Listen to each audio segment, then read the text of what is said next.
Hello friends, this is Christian Wiese. Today I wanted to discuss with you the sad fact that we are all addicted. Let me start with a quote from J. Krishnamurti. A long time ago, in 2008 to be exact, I put out a little note which was called J. Krishnamurti on Addiction. And essentially I was discussing the quote that I'll be reading out in a moment. It says, "Habit is a dead thing. It's an action which has become automatic. And the more one fights it, the more strength one gives to it." And he gives the example of smoking, but you can put in whatever it is that troubles you. But if the person who smokes becomes conscious of his habit, if he becomes aware of putting his hand into his pocket, bringing out the cigarette, tapping it, putting it in his mouth, lightening it, and taking the first puff, if each time he goes through this routine, he simply watches it without condemnation, without saying how terrible it is to smoke, then he's not giving you vitality to that particular habit, but really to drop something which has become a habit. You have to investigate it much more, which means going into the whole problem of why the mind cultivates a habit. That is, why the mind is inattentive. So again, I discussed the tool of mindfulness in that 2008 post. And I had actually shared it in a spiritual community, and one person who had beat addiction said, "You don't want to use the word addiction because addiction is so violent. In my case, I almost died. Mindfulness doesn't get you to the other side." And it's a very good point. We use the word addiction sometimes lightly. Maybe the better expression would have been compulsive habit. But addiction is just the extreme form of a compulsive habit, where you are so pushed against the wall, where you just have to make up your mind. Do I want to live or do I want to die? That is really the end point of the most threatening form of addiction. So we have to be a little careful with the terminology, but at the end of the day, the problem statement is still correct. Our mind takes over in all compulsive habits. And when I say we are all addicted, what I want to say is that body, mind, our perception of separation to other people, to animals, to nature, that is kind of hardwired into us. We are addicted to the belief that we are a self. And at the end of the day, every spiritual path is about breaking free from that, about realizing we are not body, mind. We are not separate. We are one with everything. So how to get to that? If there's one thing that falls out of an addiction, and I'd already alluded to it, it is the fact that for anybody who is going down that path, there is that moment of hitting rock bottom, where you just know this path I've been traveling can't continue. There gotta be another way. And that's often where the spiritual dimension opens up. The moment when you say, there gotta be another way, and are truly searching for it, that's really when the way, spelled with a capital W, the Tao in the Tao Te Ching, appears.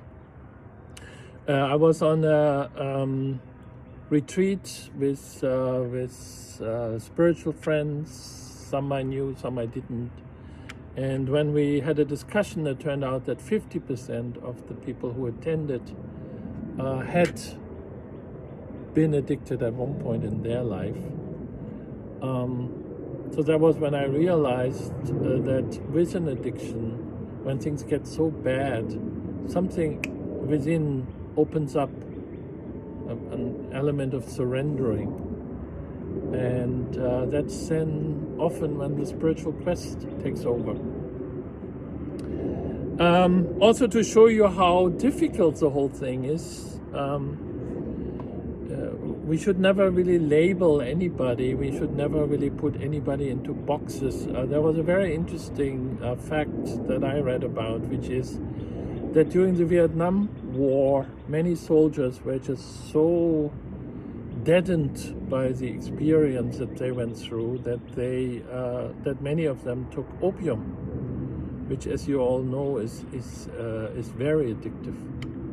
But then the interesting fact was when they returned back to the US, the majority, more than the majority of the soldiers just left it. They just moved on with their life. They started focusing on rebuilding their life. Whereas some, the minority, stuck with it and became heroin addicts. So once again, it is that curious point where at the decision point, some manage to just walk away from it, whereas others really need help and support. And once again, when it comes to addiction, I think we have learned a lot over the last few decades. We have all kinds of support networks. So if you are not able to walk away from it from one day to the next, just use those networks.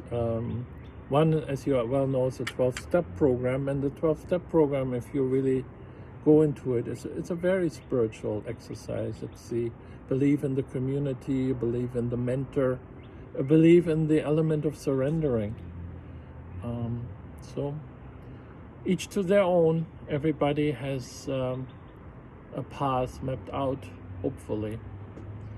So now I wanted to just return to the idea of mindfulness.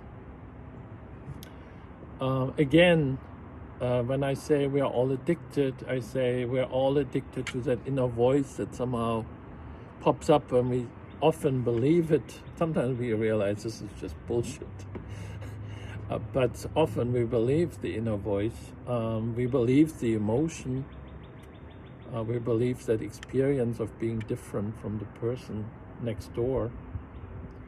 So when it comes to mindfulness, two words are important: energy and intention. Where do you put the energy? What is your attention? And I want to just right now give you a list of little things where I want you to just answer for yourself. Is this a compulsive habit? Is this the beginning of an addiction? Where's the energy? Where's the intention? So number one, drinking a glass of wine at night, or perhaps two, watching a favorite soap opera in the day, reading or watching a murder story, romance, falling in love, or something mundane as the question, should I be eating meat or fish? What is a habit? What is an addiction? Where do I put the energy? Where do I put the intention? Wanted to just share one little very innocent story that happened to me. So I've never been a big drinker. Alcoholism was not something that I had to deal with, but I do enjoy a bottle of wine over the weekend, which translated into a glass or two on Saturday and Sunday. And one day I just observed that with that desire to drink wine, it's really a desire to put the mind to sleep. You just feel good for an hour or two. It doesn't last. If anything, the next morning you don't feel so well. Another observation was cut into my sleep. And for anybody who's on a spiritual quest, sleep is really important. And I minded that. So I just decided, and also there was weight gain. Drinking wine does add calories. So one day I just decided enough is enough. I just stopped drinking. But again, if this has been a lifetime habit, you can't just one day walk away from it, or at least it's very hard. So I started playing little games like, well, let's not have any alcohol in the house. Chances are when you're sitting on the couch, you'll be too lazy to go to the store and buy one. So that helped. But overall, it was just an observation of what does alcohol do to you? How does it change you? Do I really benefit from it? And it was very interesting. After a year or two of playing this game with myself, I realized even my taste buds changed a little bit. Now, wine does, for some reason that I can't explain, doesn't taste as good as it once did. So I pretty much walked away from it. I may drink a glass of wine Thanksgiving or Christmas, but otherwise it has completely disappeared from my life.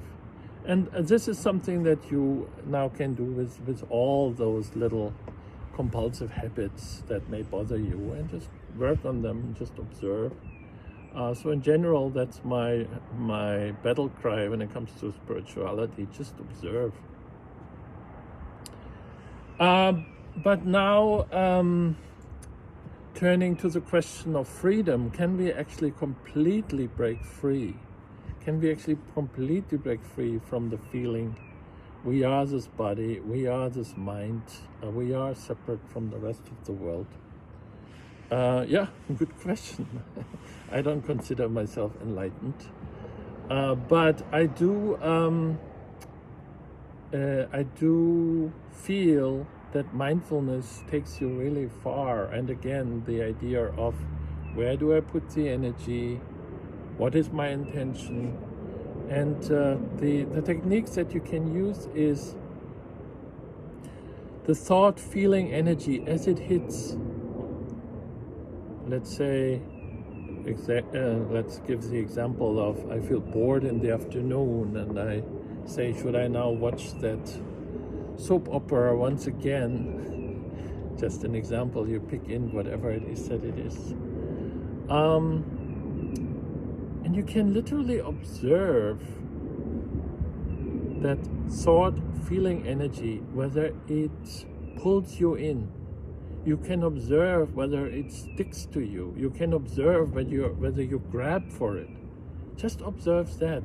That's already a giant step forward in the spiritual quest. Actually, a friend calls it the Velcro, the Velcro approach to spirituality, which I think is quite beautiful.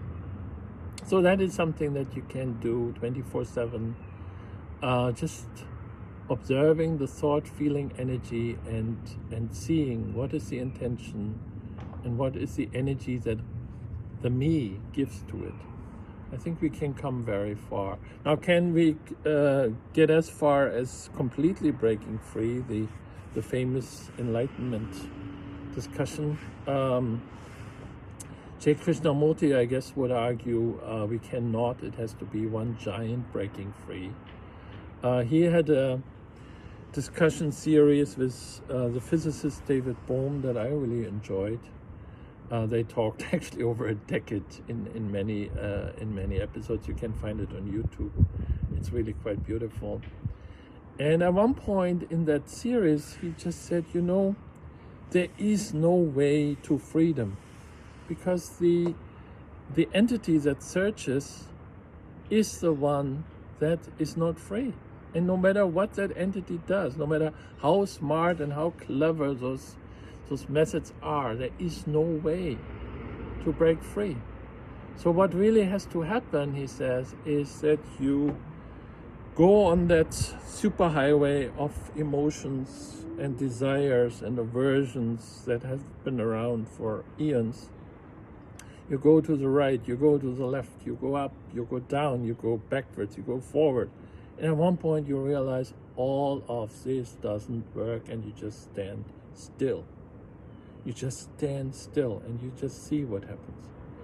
And the way he described it, it seemed very similar to that point that the serious addict faces, that moment of, do I want to live, or do I want to continue this journey of destruction? That one moment of complete surrender, where you say, there gotta be another way. And once again, that's always when the way appears.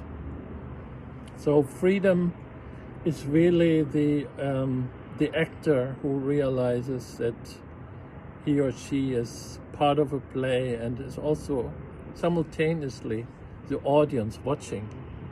Or as another friend put it recently, it's like being in a video game, and you know what you have to do in order to advance to the next level, and that is what now I add to it. But you also have absolutely no problem just putting away the joystick for a moment. It's not about the game, it's just about, you have to do what you have to do, but all the peace, the love, the abundance is inside. It's not coming from the video game. The video game is just also there.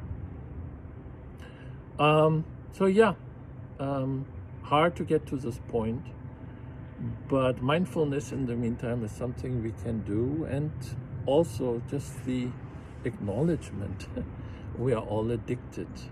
We are not any better than any of our friends who really struggle. We're all in it. And maybe we can all break free in one way or another together. That's at least the hope of those talks that I'm giving. I hope they help you.